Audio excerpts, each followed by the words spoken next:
요거는 우리 전임자들도 좀 주의 깊게 들으셔야 될 텐데, 회사가 뭘 물어볼 때가 있어요. 근데 그게 우리가 전혀 예상하지 못했던 거예요. 조합원들하고 상의해 본 적이 없는 거 있어요. 그런 거 확신이 없는 경우를 물어볼 때는 절대 단정적 답변을 하시면 안 됩니다. 뭐 알겠습니다, 한번 해볼게요, 이런 얘기도 하면 안 됩니다. 처음 듣는 얘기가 나오면 일단 자기가 잘 모르겠다면 알만한 사람한테 넘겨도 되고요. 괜히 모르면서 내가 교섭 나왔는데 한마디로 발언을 하고 가야 될 텐데 저거 내가 물자, 이러면 안 된다는 겁니다. 알만한 교섭위원한테 넘기고, 특히 예를 들어서 부지부장님이 발언했는데 갑자기 인사본부장이 부지부장한테 물은 거야. 아니 그 요구안 중에 이거 이런 의미시죠? 이랬더니 부지부장이 자기 잘 모르겠는데 굳이 답변할 필요 없어요. 그거는 우리 국장이 얘기할 겁니다. 그래서 국장한테 넘기셔도 되고, 요렇게 해야지. 모르면서 단정적 답변을 하면 안 되고, 진짜 아무도 모른다 이럴 때는 다음 교섭에 말씀드릴게요, 요렇게 하시는 것도 좋고요.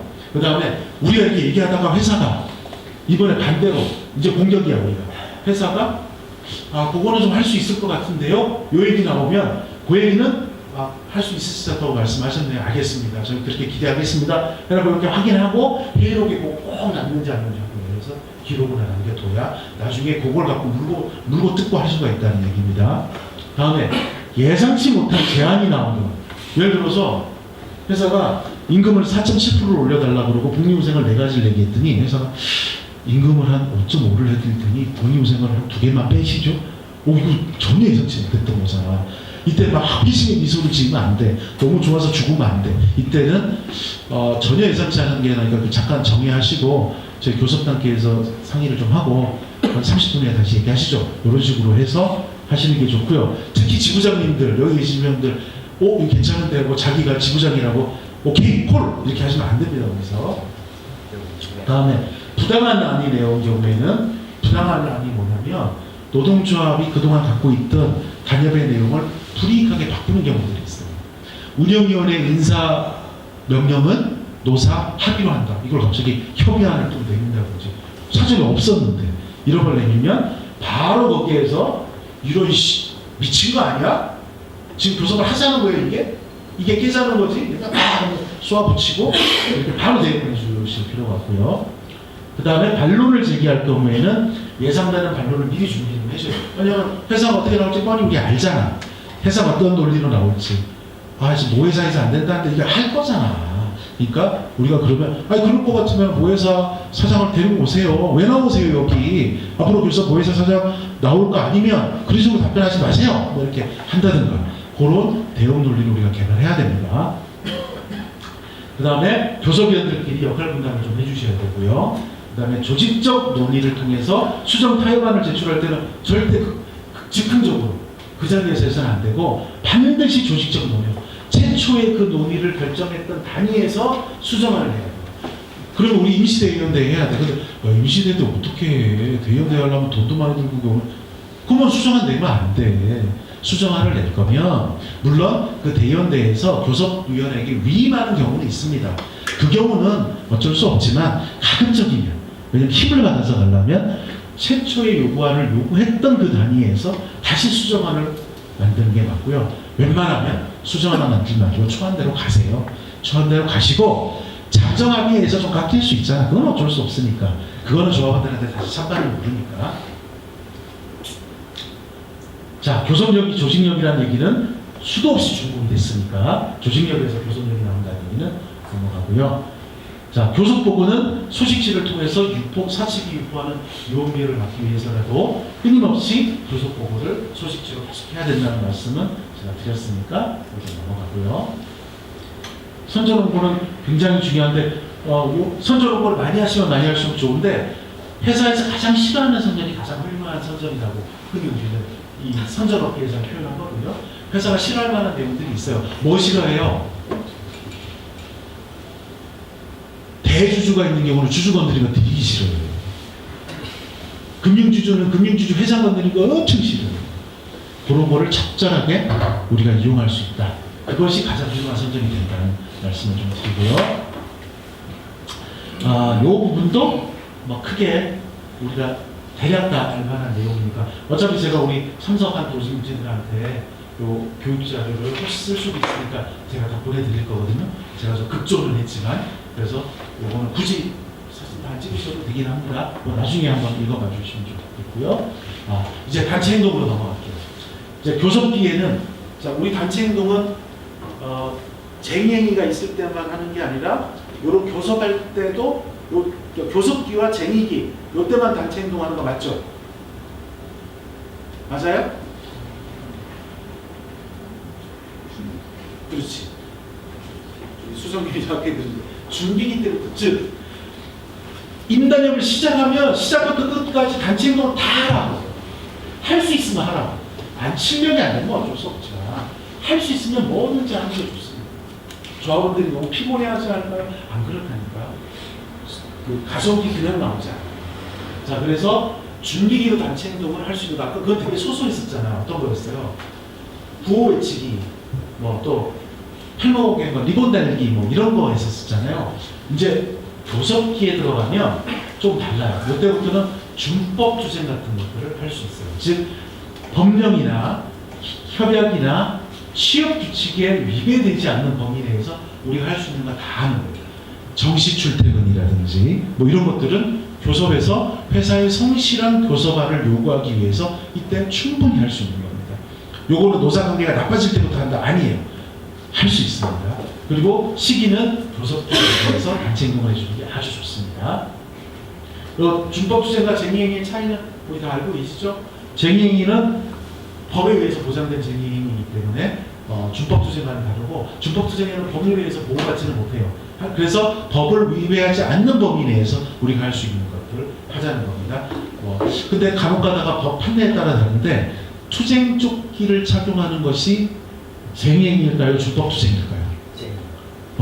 쟁의행위로 분류되는 경우가 많아요. 본사 근무자들에 대해서는 쟁의행위로 보지 않았는데 고객을 담당하는 영업객장에서 단체 투쟁조끼를 착용하는 것은 이건 쟁의행위로 본다는 판례가 있거든요. 그래서 그때 다르니까 그거는 법률원의 상의에서 우리한테 적합한 준법투쟁 또 적절한 쟁의행위 뭘 할 건지는 법률원과 상의해서 진행하고 또 단협위와 상의하시면 되겠습니다.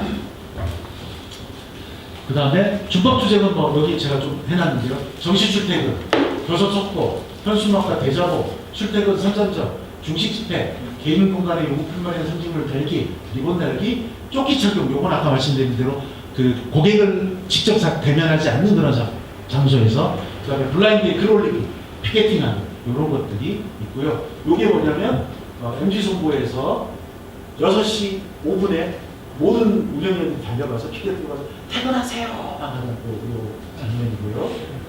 요거는 현대해상에서 9 to 6, 9시부터 6시까지 합시다! 라고 외치면서 정시 출퇴근을 독려했던 사진입니다.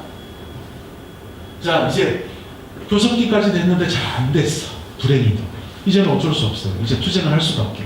자, 투쟁기에 들어가면 투쟁기는 흔히 조정 신청 전과 조정 신청으로 바뀌고요. 그 다음에 파업 투쟁. 여기서 말하는 파업은 전면 파업을 꼭 의미하는 건 아닙니다. 일부 파업이나 부분 파업, 일시 파업 또는 파업에 준하는 수준의 어떤 쟁의행위를 다 포함하는 거예요. 그거나 실제로 그것들이 들어간 이유 이렇게 나눌 수 있는데요. 조정 신청 전에는 교섭이 거의 결렬이 되겠죠. 교섭 결렬되고 이때부터 쟁의 조정 절차를 준비하고요. 조정 신청 자료도 준비하게 됩니다. 이것은 누가 하죠? 지부에서? 아닙니다. 본조에서 합니다. 왜 그런 거 하니? 이 교섭권이 누구한테 있어요? 본조에 있어요. 김현정 위원장한테 있어요. 체결권도 김현정 위원장한테 있어요. 다만 실무 교섭을 지부 내지는 업종본부에 할 수 있도록 위임을 해준 거예요. 그래서 교섭을 결렬하고 쟁의 조정을 들어가는 것은 반드시 본조 위원장이 본조 법률원에서 모든 걸 준비합니다. 물론 본조 노무사가 지부에 뭐뭐뭐뭐 내달라고 요구는 합니다만 명의고 모든 것을 본조에서 진행을 하게 돼 있습니다. 왜 그러냐면 쟁의에 들어가서 쟁의가 조정 절차에서 조정이 성립이 될 때가 있어요. 조정이 성립이 되면 직권조인인 거예요. 타결이 되버린 거예요. 즉 김현정 위원장이 원래 사인해야 되는데 그것을 교섭 그 위원회 현장에서 공익요원의 요구에 의해서 바로 거기서 사인하면 그걸로 체결권이 돼버리는 거예요. 그래서 그 행위를 하기 전에 반드시 본조 명의로 본조 단협위의 승인을 받아서 본조 위원장의 이름으로 본조 노무사가 직접 신청하는 방식으로 하게 됩니다. 요거 명심해 주시고요. 직접 지구에서 하시면 징계예요. 징계 많이 받았습니다. 이걸로 징계 대상으로 많이 올랐고, 그러면 본조에서 조정 신청서를 제출하고요. 회사에다가도 조정 신청했다고 통보하게 되어 있습니다. 뭐로 합니까? 구두로? 공문으로. 이제 파업 전에는 조정과 쟁의 준비를 하고요. 다양한 단체 행동, 우리가 아까 준법투쟁부터 했던 것들을 계속 이때라 나가야겠죠. 아직은 쟁행이 찬반이 안 되기 때문에 그걸 하지 못해. 쟁행위는 못하지만 다양한 준법 단체 행동을 하고 쟁행위 찬반 투표를 이 기간 중에 물어주는 게 좋습니다. 이후에 물으면 동력이 좀 떨어져요. 이 기간에 물어주고 쟁행위 신고하고 통보하고 그 다음에 이 기간에도 교섭은 할 수 있습니다. 교섭은 절대 반대 이건 아닙니다. 쟁행위 중에 교섭도 하고 홍보활동과 언론을 합니다. 그래서 최종적으로 파업에 들어가면 조합원 참가 조직하고요. 조합원 행동 지침을 내려주고 파업 일정들을 짜고 질서 유지대, 물품 준비, 돈 준비 이런 것들을 하게 되어 있습니다. 가장 최근에 지금 파업을 했던 데가 우리 MG송보죠. MG송보가 딱 그 절차를 순서대로 정확하게 밟아왔습니다. 다만 뭐 파업 직전까지 요걸 했죠. 요걸 했는데 요게 사장하고 위원장하고 만나서 지부장하고 얘기한 게 2시간 만에 뒤집어져 버렸어요. 근데 사장이 하는 말이 그런 의미로 한 게 아니야 막 이러는 거예요. 기록이 없었어요. 그래서 정말 택도 없는 얘기를 하는데 그걸 갖고 빠질 수가 없는 거지. 그러니까 어찌됐든 쌍방 주장이 다른 뭐 이런 식으로 쌍방 폭행 논리밖에 안 되는 문제가 있기 때문에 반드시 저는 기록으로 남기라 말씀을 드리고, MG송보는 아주 성공적으로 파업투쟁을 전개했습니다. 조합원의 거의 90% 이상이 참여했고요. 그 대우가 2주 동안 파업했잖아요. 2주 내내 한 번도 흔들린 적이 없었습니다. 그래서 이제 파업투쟁을 하게 됩니다. 자, 이런 쟁의조정 절차는 뭐 일반은 10일 동안 냉각기가 있죠. 그래서 10일 후에 파업 제중 그게 들어가고, 요런 절차를 이것도 법률원과 변호사님이 디테일한 것은 설명해 줄 것입니다. 자, 파업까지 바라보고 조정 절차는 시작하는 거거든요. 조정이 안 된다는 것은 쟁의를 한다는 의미니까 조정을 넣는다. 이거는 쉽게 얘기해서 파업을 할 수도 있다. 또는 직권조정도 할 수 있다. 위원장이 가서 사인도 할 수 있고, 안 되면 우리 모두 가서 머리 박고 싸울 수도 있다는 것을 명확하게 행정조합한테 인식시켜줘야 돼요. 조정이 이런 의미가 있다는 것이. 조정이라는 말이 무슨 그런 느낌처럼 있잖아. 가서 서로 잘 해보자. 이런 의미로 오인하기가 쉬워요. 그게 아니라 이 조정은 이혼법정하고 비슷해. 이혼 신청하면 어떻게 돼요? 3개월 숙려기간 후에 조정 절차 한번 가져요. 그럼 거기서 안 되면 어떻게 돼요? 완전 난감되는 거거든요. 이런 절차 잘 아시는 분도 있나요? 안 되는데. 자, 그래서 이 조정이 갖고 있는 의미에 대해서 현장조합원들 잘 알려줘야 돼요. 심지어는 우정간부들도 조정 가서 잘하면 어떻게 되겠지 뭐 이렇게 막연한 기대하는 경우인데 그런 의미 아니에요. 조정을 하는 건 거의 막판까지 간다고 봐야 되고요. 그래서 요런 것들인데 이것도 우리 변호사님이 잘 알려줄 텐데, 요 노란 박스에 있는 거 있잖아요. 몇몇 지구에서 조합원들한테 조정 신청합니다라고 소식지를 날리고 가서 직권조의를 한 거예요. 직권조의하면 조합원 찬반 투표해 안 해? 할 이유가 없어. 체결이 됐는데 뭐하러 찬반을 해요. 찬반에서 뒤집지도 못하는 거예요. 그래서 찬반을 조의를 받아서 와서, 근데 나름대로 성과가 좀 나온 합의 아니었어요. 나쁘지가 않았어. 그걸 딱 냈는데 조합원들이 난리가 난 거예요. 이런 비민주적인 썩어 빠진 집행부를 받냐, 니네 마음대로 할 것 같으면 우리 처음부터 왜 같이 하자 그랬냐, 난리도 아닌 거예요. 원래 조정이 그건데도 불구하고 거기에 대한 충분한 설명이 되어 있지 못하다 보니까 나중에 그걸로 비난을 엄청나게 받았어요. 우리 예를 들면 어떤 사업장이 그랬냐, IBK 저축은해요. 거기 임금 몇 프로? 거의 8%가량 이거저거 지금 8% 올렸어. 임금을 조정 가서. 아니 요새 8%가 이게 누가 A 이름입니까? 8% 올리는 게. 근데도 불구하고 개욕을 먹었다니까 거기 가서 사인하고 왔다는 거예요.